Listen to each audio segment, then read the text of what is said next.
ఏకాదశి రోజు విష్ణుమూర్తిని పూజిస్తారు. హిందూ క్యాలెండర్ ప్రకారం నెలకు 2 ఏకాదశులు వస్తాయి. ఈ విధంగా సంవత్సరానికి 24 ఏకాదశులు ఉంటాయి. అయితే జూన్ 2వ తేదీన అపర ఏకాదశి వచ్చింది. హిందూ మత విశ్వాసాల ప్రకారం అపర ఏకాదశి నాడు విష్ణుమూర్తిని ఆరాధించటం వల్ల సకల కోరికలు నెరవేరుతాయి. ఏకాదశి రోజున విష్ణుమూర్తిని మరియు లక్ష్మీదేవిని ప్రార్థిస్తే స్వామి అమ్మవార్ల అనుగ్రహం మన మీద తప్పకుండా ఉంటుంది. మనకున్న ఆర్థిక సమస్యలన్నీ తొలగిపోతాయి. ఏకాదశి రోజున స్వామి అమ్మవారిని పూజించడం వల్ల మన ఇంటికి చాలా మంచి జరుగుతుంది. ఏకాదశి రోజున లక్ష్మీదేవి మరియు విష్ణుమూర్తి రావి చెట్టులో కొలువుంటారని నమ్మకం. కాబట్టి ఏకాదశి రోజున రావి చెట్టును ముట్టుకొని నమస్కారం చేసి రావి చెట్టుకు 3 ప్రదక్షిణలు చేస్తే ముక్కోటి దేవతల ఆశీర్వాదం లభిస్తుంది. అలాగే మీ ఇంట్లో డబ్బు సమస్యలు లేకుండా మీ ఇంట్లో ఎల్లప్పుడూ డబ్బు ఉంటుంది. రావి చెట్టుకు ప్రదక్షిణం చేసేటప్పుడు మీ మనసులో ఉన్న కోరికలను విష్ణుమూర్తికి చెప్పుకుంటూ ప్రదక్షిణలు చేయాలి. ఇలా చేస్తే మీరు అనుకున్న కోరికలన్నీ ఖచ్చితంగా నెరవేరుతాయి. రావి చెట్టులో సాక్షాత్తు విష్ణుమూర్తి కొలువై ఉంటాడు కాబట్టి ఈ అపర ఏకాదశి రోజున రావి చెట్టును పూజిస్తే కోటి జన్మల పుణ్యఫలం లభిస్తుంది. శ్రీ మహావిష్ణువు ఈ విశ్వానికి సంరక్షకుడు కాబట్టి ఏకాదశి రోజున భక్తి శ్రద్ధలతో ఇంట్లో పూజ చేస్తే గత జన్మలో చేసిన పాపాలన్నీ తొలగిపోయి స్వామివారి ఆశీర్వాదం వల్ల అపర కుబేర యోగం ప్రాప్తిస్తుంది. ఏకాదశి రోజున చేసే దీపారాధన వల్ల రెట్టింపు పుణ్యఫలం పొందవచ్చు. ఏ ఇంట్లో అయితే ఈ రోజున పూజ చేస్తారో ఆ ఇంట్లో లక్ష్మీదేవి నివసిస్తుంది. ఏకాదశి రోజు పూజ చేసేవాళ్ళు సూర్యోదయానికి ముందే నిద్రలేచి స్నానం ఆచరించి సూర్యుడికి అర్ఘ్యం సమర్పించాలి. ఆ తర్వాత పూజా మందిరాన్ని శుభ్రం చేసుకొని దీపం వెలిగించాలి. ఈ రోజున పూజ చేసేటప్పుడు తప్పనిసరిగా తులసి ఆకులను స్వామివారికి సమర్పించాలి.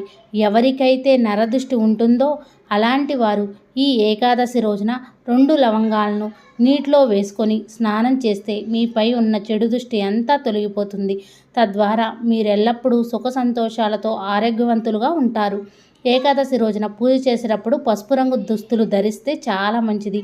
అలాగే పూజలో చామంతి పువ్వులను సమర్పిస్తే ఇంకా మంచిది. పూజలో దేవుడికి నైవేద్యంగా 2 అరటిపండ్లను లేదా ఒక చిన్న బెల్లం ముక్కను నివేదించినా సరిపోతుంది. ఈ ఏకాదశి రోజున పూజ చేసేటప్పుడు ఓం నమో భాగవతే వాసుదేవాయ నమః అనే మంత్రాన్ని 3 సార్లు జపిస్తే చాలా మంచిది. ఈ రోజున ఎవరైతే ఈ మంత్రాన్ని జపిస్తారో వారికి విష్ణుమూర్తి అనుగ్రహం వల్ల రాజయోగం వరిస్తుందని వేద పండితులు అంటున్నారు. అలాగే ఏకాదశి రోజున విష్ణు సహస్రనామం పఠించడం వల్ల రెట్టింపు పుణ్యఫలం లభిస్తుంది.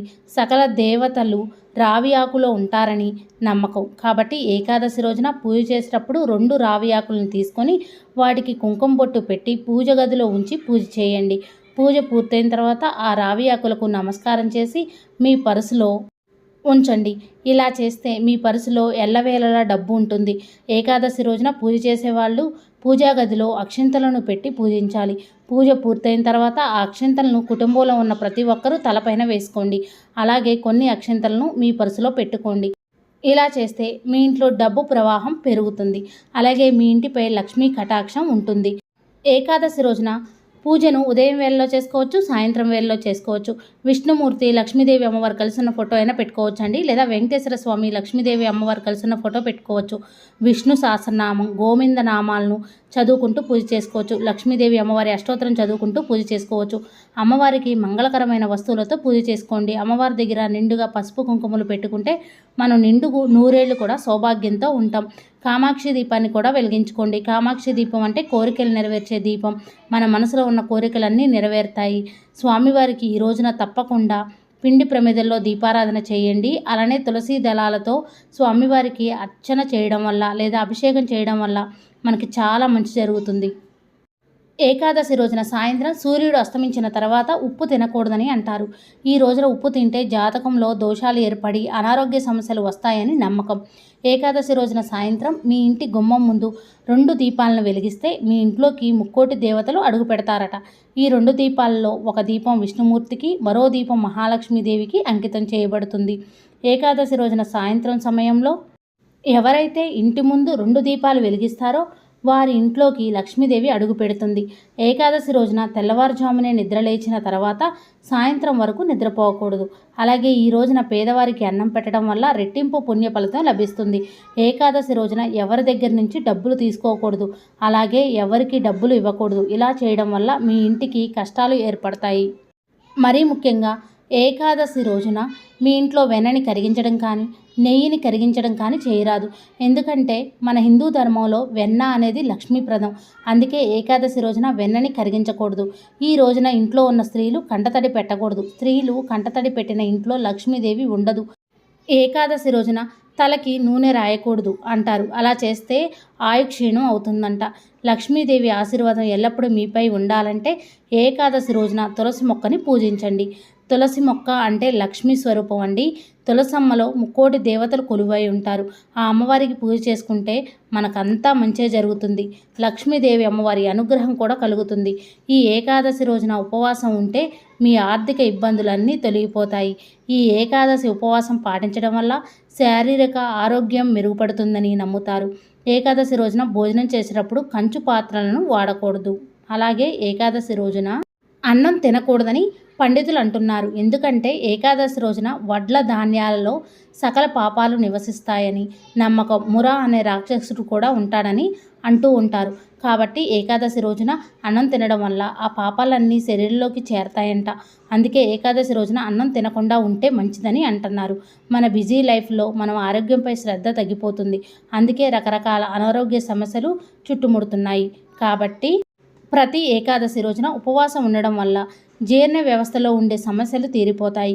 దీనివల్ల అనారోగ్య సమస్యలు రాకుండా ఎల్లప్పుడూ ఆరోగ్యంగా ఉంటారు.